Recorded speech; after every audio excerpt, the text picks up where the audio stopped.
They were one of just 3 teams to win their first 2 games, but then lost 3 in a row. All of them, though, hotly contested against Barca, Hapoel and Monaco.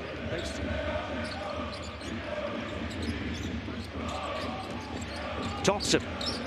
Costello rolling inside, created the room for the outside shot. Only 26% from 3, having shot 43% last season. Look out! Neil Sacco by Darius Thompson. And what?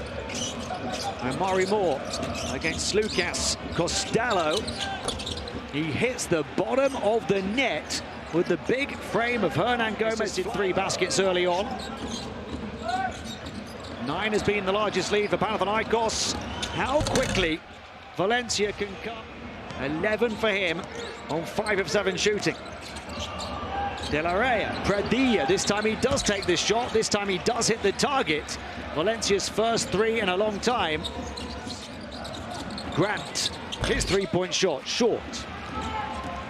Valencia will try and get back on the quarterback pass within 1 possession and even within 1 point. It's in Josep Puerto.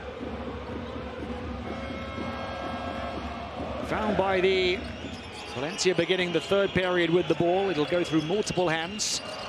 Darius Thompson drawing too high. Quick step down the baseline. Pretty finish on the reverse. And now Valencia, having trailed by 6 at the half, have a chance to lead. And they do.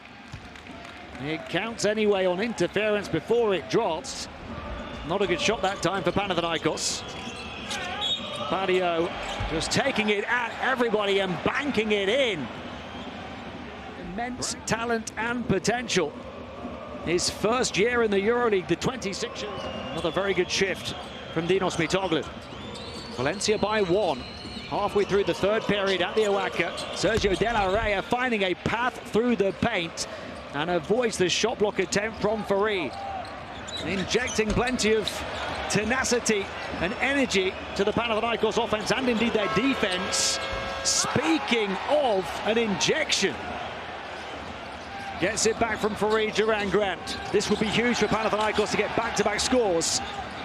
Oh, Rodkavopoulos had his corner 3, and as we hoped, and TJ Shorts able to play at that kind of pace. Darius Thompson just checked Juancho Hernan Gomez into the highlight reel hotel. High-octane orange offense. Wow!